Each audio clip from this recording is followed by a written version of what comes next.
P T I social media کے سابق head doctor Farhan work بتاتے ہیں کہ یہ ایک بہت خوفناک پلاننگ تھی، لیکن اس وقت جب ساری کہانی فلاپ ہو گئی ہے تو ہم آپ کو حقیقت بتاتے ہیں کہ عمران خان کا شیطانی منصوبہ کیا تھا۔ کچھ عجیب چیزیں جو آپ نے نوٹ کی ہوں گی کہ تحریک انصاف کی ساری قیادت ڈی چوک سے غائب ہو گئی۔ دوسرے گھنٹہ پور کا بھی ڈی چوک سے فرار ہونا، کیا یہ محض اتفاق تھا یا یہ لوگ واقعی بھاگ گئے؟ ایسا کچھ نہیں۔ عمران خان کو جیل میں ہر ملاقات میں تحریک انصاف کے لیڈرز یہ بتاتے ہیں کہ جناب انقلاب دستک دے رہا ہے، لوگ حکومت کو گالیاں دے رہے ہیں، حکومت سے شدید نفرت ہے، آپ اشارہ دیں تو عوام جیل توڑ دیں گے۔ یہ سب سن کر عمران خان کے ذہن میں یہ خیال بیٹھ گیا کہ شاید حقیقت بھی یہی ہے، سو اس نے جیل میں یہ پلان بنایا کہ مجھے ایک اور 9 مئی کی کوشش کرنی چاہیے۔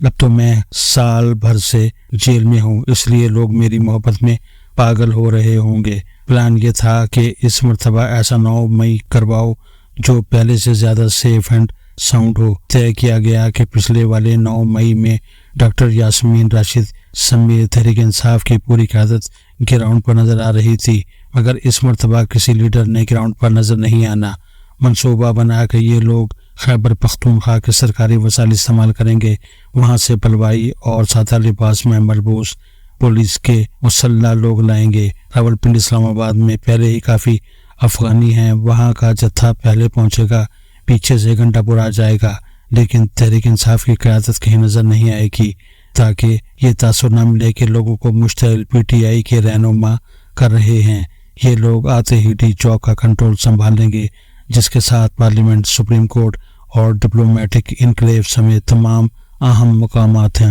گھنٹہ پور کو ہدایت جاری کی گئی کہ تمہارا کام صرف خیبر پختونخوا سے بلوائی لانا ہے، اس کے بعد تمہاری ضرورت نہیں ہوگی، تم نے جائے وقوع سے فوری فرار ہو جانا ہے تاکہ کل تم پر بھی کوئی الزام نہ آئے۔ گھنٹہ پور نے ایسا ہی کیا، اور جیسے یہ خیبر پختونخوا سے بلوائی بلو ایریا پہنچے، وہ عمران خان کی ہدایت کے مطابق پہلے اس نے جلوس چھوڑا اور پھر خیبر پختونخوا ہاؤس سے بھی غائب ہو گیا۔ اس امر کو خود علی امین گھنٹہ پور تسلیم کر رہا ہے کہ اسلام آباد میں جو کچھ ہوا وہ عمران خان کے بتائے ہوئے منصوبے اور اس کی دی ہوئی ہدایات کے عین مطابق ہوا۔ پی ٹی آئی کے ہم ارکان اسمبلی اور رہنماؤں کی عدم موجودگی ایک منصوبے کا حصہ تھی۔ وہ ایک شتر بے مہار ہجوم سے پارلیمنٹ ہاؤس، سپریم کورٹ، ایوان وزیر اعظم ہی نہیں بلکہ ڈپلومیٹک انکلیو کو جلوانا چاہتے تھے۔ ڈاکٹر فرحان ورک بتاتے ہیں کہ ان بلوائیوں کے پہنچنے کے بعد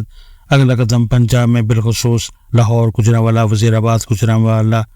گجرات، میاں والی سے لوگوں کا لانگ مارچ کروانا تھا کہ وہ سب ڈی چوک پہنچیں گے، عمارتوں پر حملہ کریں گے، ریاست مفلوج ہو جائے گی، فوج پیچھے ہٹ جائے گی، پھر عمران خان رہا ہو کر حکومت میں آ جائے گا۔ اگر احتجاج کے پہلے یا دوسرے دن فائرنگ ہو جائے، خون بہے، تو پھر سونے پر سہاگا ہوگا اور انقلاب میں مزید تیزی آ جائے گی۔ ان اطلاعات کی تصدیق یوں بھی ہوتی ہے کہ 1 درجن کے لگ بھگ کے پی پولیس کے ایسے اہلکار پکڑے گئے جو باقاعدہ حملے کر رہے تھے، مگر وہ سادہ لباس میں تھے، اور وہ افغانی بھی دھر لیے گئے جو 2-2 ہزار روپوں پر دہاڑی پر لائے گئے تھے۔ ان میں سے بعض کے پاس پیٹرول کی بوتلیں بھی تھیں اور انہیں کہا گیا تھا کہ مختلف جگہوں پر پیٹرول چھڑک کے آگ لگا دینی ہے۔ یہ تجزیہ اس لیے بھی کرینے کے آس لگتا ہے کہ پی ٹی آئی اس سے پہلے سپریم کورٹ کی ایک اجازت کا غلط استعمال کرتے ہوئے اسلام آباد میں آگ لگا چکی ہے، اور اس کے ساتھ ساتھ لاہور میں پیٹرول بموں کے ساتھ پولیس اور رینجرز کا مقابلہ کیا جا چکا ہے۔ لیکن اللہ تعالیٰ کا کرم ہوا اور پاکستان میں فساد پھیلانے کی یہ کوشش ناکام ہو گئی، جس کی ڈاکٹر صاحب کے مطابق 5 وجوہات تھیں۔ پہلی، پنجاب سے تحریک انصاف کی مقبولیت کا خاتمہ،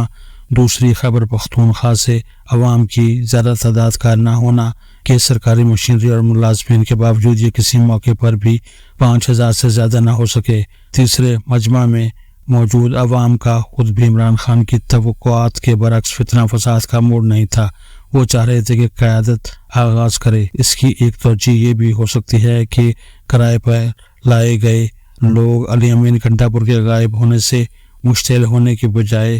خوف زدہ ہو گئے۔ انہوں نے یہ سمجھا کہ اگر ایک وزیر اعلیٰ غائب ہو سکتا ہے اور پی ٹی آئی اس کا الزام اسٹیبلشمنٹ پر لگا رہی تھی تو ان کی اوقات کیا ہے، لہٰذا انہوں نے بھاگنے میں عافیت سمجھی۔